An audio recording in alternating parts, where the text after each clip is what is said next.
et j'ai un peu du mal à parler en français exactement comme je veux, alors... Non, je vais lire. J'ai fait mes devoirs, alors je vais lire. Alors, je suis maman de 5 enfants, et si on... Il y aura une photo, ne t'inquiétez pas. Et si on m'avait dit à l'âge de 9 ans, en descendant de l'avion de notre Aliyah, qu'un jour, je me tiendrai ici devant vous, des femmes, des mamans, fortes et chacun avec son histoire, pour vous raconter qu'en Israël, j'ai construit avec ma famille notre propre domaine viticole, je ne l'aurais jamais cru. Et pourtant, la vie a cette capacité incroyable de nous emmener beaucoup plus loin que ce que nous avons imaginé. Aujourd'hui, j'aimerais partager avec vous le parcours que m'a amené jusqu'ici. Alors, je suis née à Sarcelles. Je suis née à Sarcelles, en France, et à l'âge de 9 ans, mes parents ont décidé de faire leur aliyah. Et avec leurs 4 enfants, j'ai 2 sœurs et un frère. Et je me souviens encore que du moment où nous sommes descendus de l'avion, cette sensation de quitter quelque chose qui est très familial et rentrer dans l'inconnu, c'était très... Je ne sais pas comment trouver les mots pour dire ça, mais au début, je me rappelle que mes parents me disaient toujours Israël, Israël, Israël, Israël. Et quand je suis descendue de l'avion, j'ai dit, quoi, c'est ça? Où est l'or, où est je ne sais pas, les stars dans le ciel, mais c'était ça. Alors nous étions même le 50e mille au lait de France. On était dans le journal. Alors c'est moi, c'est mon père, ma mère, les 4 petits-enfants. Et là, c'est moi, l'aîné. Et je crois que c'est que j'ai hérité cette capacité à oser les changements. J'étais très jeune. Et bon, comme souvent chez les enfants, je me suis intégrée rapidement. J'ai poursuivi mes études et j'ai occupé des postes de management à la Maccabi. La Maccabi, c'est une des 4 systèmes de santé israéliennes. Aujourd'hui, je suis en charge de tout ce qui est cannabis médical. Et si quelqu'un veut quelque chose après le...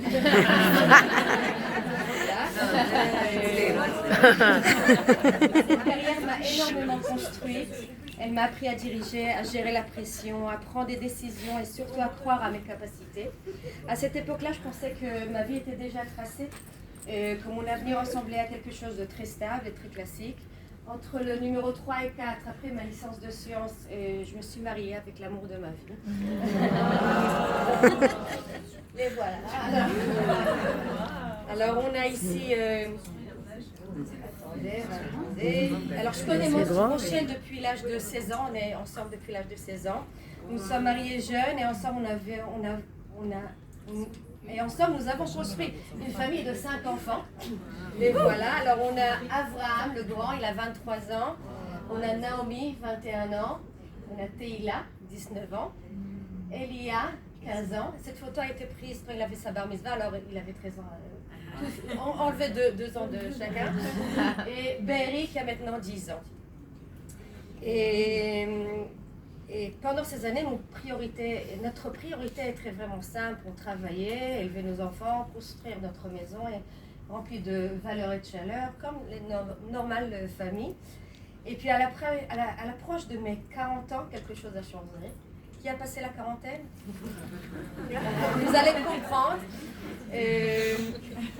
Alors à la quarantaine, je ne sais pas ce que ce chiffre vous représente, mais pour moi, il a d'abord fait naître une question très simple, mais aussi un peu dérangeante. Qu'est-ce que je n'ai pas encore eu le temps de faire? Qu'est-ce que je n'ai pas encore fait? Et pendant un moment, cette question a pris beaucoup de place, mais elle a aussi ouvert quelque chose de nouveau en moi, l'envie de ne plus remettre à plus tard. Et de là, il y a 2 choses très concrètes qui ont émergé. Alors, j'ai passé le permis de moto. Et j'ai commencé à envisager une autre voie professionnelle, un autre rythme, une autre façon d'avancer. Alors, depuis toujours, nous rêvions d'un petit domaine viticole familial, mais c'était le genre de rêve qu'on repousse toujours à plus tard. Quand les enfants grandiront, quand on aura plus de temps, quand la vie sera plus simple. 5 minutes, hein. Puis un jour, nous avons décidé d'arrêter d'attendre Et j'ai découvert un master en œnologie et viticulture. Et pour la première fois depuis longtemps, j'ai ressenti une excitation immense. Mais je vais être honnête avec vous. Retourner étudier à presque 40 ans, avec 5 enfants, me faisait vraiment, vraiment peur. Mais je me demandais parfois si ce rêve n'était pas trop grand pour nous. Mais je me suis lancée quand même.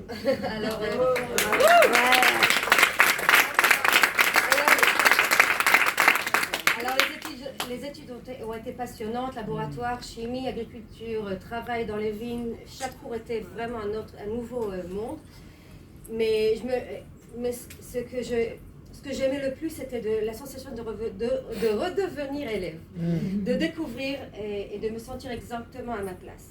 Je me souviens particulièrement d'une semaine intensive à Bordeaux. Moi, la petite fille de Sarcelles, est devenue israélienne en train d'apprendre le vin au cœur de l'une des régions viticoles les plus célèbres du monde. À ce moment-là, j'ai compris qu'il n'est jamais trop tard pour se réinventer.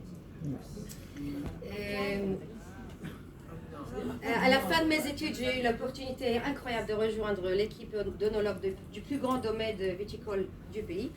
Et cette expérience m'a énormément appris et quelques mois plus tard, avec Moshe, nous avons pris une décision un peu folle de reprendre mon rôle professionnel à la Maccabi et créer notre propre domaine viticole familial. Je me suis retrouvée à vivre 2 vies en même temps. D'un côté, la rigueur, la responsabilité de leadership dans le système de santé, et de l'autre, la terre, la chimie, les vignes et la naissance d'un rêve viticole, notre rêve qui devenait réel et concret. Alors ça c'est nous, nous avons commencé petit à petit, toute la famille ensemble, quelques parcelles sélectionnées à travers du pays, une cave rénovée dans notre maison, beaucoup de fatigue et énormément de passion. Aujourd'hui, nous produisons environ 5000 bouteilles par an, des rouges, des blancs et des rosés. Et si jusqu'ici, ce parcours vous semblait déjà complexe, imaginez-vous ce qui s'est passé quelques mois plus tard. Et on parle de l'été 23. Je vais essayer de ne pas pleurer.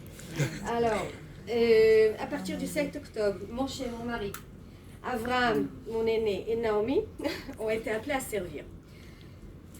Non seulement l'immense et profonde tristesse que tout le monde a senti, mais c'était l'inquiétude d'une maman qu'on ne peut pas passer ça par nous.